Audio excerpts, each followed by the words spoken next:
Hi, welcome to another episode of Walk and Talk Wednesday, where I share weekly insights, reflections, inspiration, motivation to help you get through your week. So this week's title is called Who Will Be at Your 80th Birthday Party?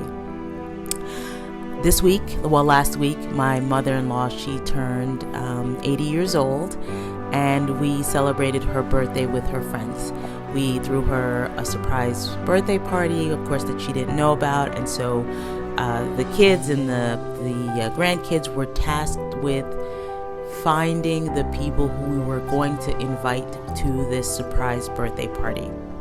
And as we, kind of sent out feelers, we got back a lot of, this one has to be invited, that one has to be invited, no, like this one is not that important, quote unquote, don't invite that one, don't worry about inviting this one, that one, etc., etc. And some of the friends we knew, some of them were obvious and some of them were not.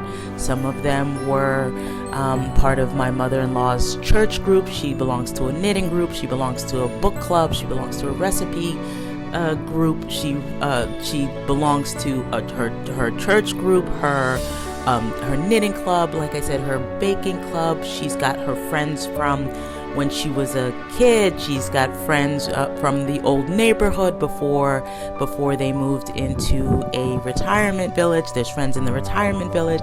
There's just friends all over the place. And we had to sort of send out the feelers and filter them down and whittle them down to about 25 people, including family, which, there wasn't a lot of family because it was during the week, and, us young people, we have to work and we've got all these obligations.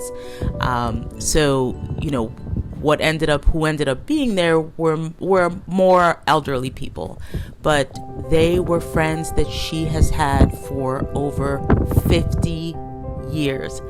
50 years, right? So you're talking from the time that my mother-in-law, was in her 20s, 30s, 50 years to now 80s. And some of these women that were invited were in their 90s, right? And so, when you looked around the room, you just saw the enduring love and respect and just happiness that existed from all of these women coming to celebrate my mother-in-law's birthday. And as you heard my mother-in-law talk, and she was surprised, obviously, and she was just so happy that these friends were there, she shared how, many of them have just endured the ups and downs, just what they have been through in the 50 plus years of friendship. They have been to weddings and funerals. They've experienced the ups and downs of child rearing, and now many of them have grandchildren. Many, have lost lives, just by nature of being at this age.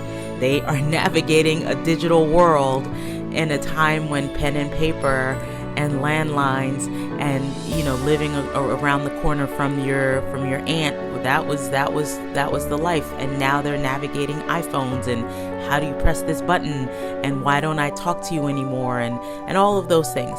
But out of all of that, these friendships still endure. And what I realized in watching these women, cry and laugh and just share memories was just how important it is to nurture relationships. You don't have a 50 plus year relationship with someone unless you've nurtured it, unless you've been active, unless you've made the efforts to be present for those friendships. They have made time to nurture those friendships. And ultimately, when we looked around the room and we had to decide who to invite, not invite, what we realized is that, the quote unquote, the right people were there. It's about nurturing the right relationships, because it can be easy to have a lot of friends, quote unquote, but do those friends lift you up or do they tear you down? Do they support your crazy idea or do they want you to live in fear? Do they jokingly make fun of you, or do they stand up for you when people are making jokes at your expense? Will they sit with you on the bathroom floor when you've lost a parent, or will they only show up on the day of the funeral? Now, for me, I am for all kinds of friendships, and recognizing that different friends serve different purposes in different seasons of our lives. The same friend that I could go on vacation with may not be the same friend that I would call in the middle of the night when I had a flat tire. And the best friend that I had in high school may not be the best friend that I invite to my wedding. And it's about recognizing who is around you. Are they just friends because by nature of they've always been there, and of course they're my friend? Or are they really the kind of friend that will be with you through thick and thin? And so regardless of the season and whether I talk to them every day or once a year, I found myself asking the question of, when I turn 80, would I want this person to be at my 80th birthday party? And if the answer is no, then I might have some culling to do. I might have some just removal of certain people from my life. So I invite you to think about that this week. Who is currently in your orbit, and do they support your growth? Are they around just because they've always been around? Are you keeping someone out of guilt or loyalty when really they don't support you and your bigger goals and your bigger dreams? Think about how the relationship in the short term might be keeping you from achieving your higher purpose in the long term. And as we, enter into spring, I invite you to think about fostering healthy and fruitful relationships that are going to nurture you and any seeds that you plant. And if I can support you in any way to do that, please don't hesitate to reach out, because I want to see you be your best self. And anyone who is around you should want the same for you. So that's all I got for this week. Until next time, be well and embody the habits of the person you want to be. Take care, guys. Bye.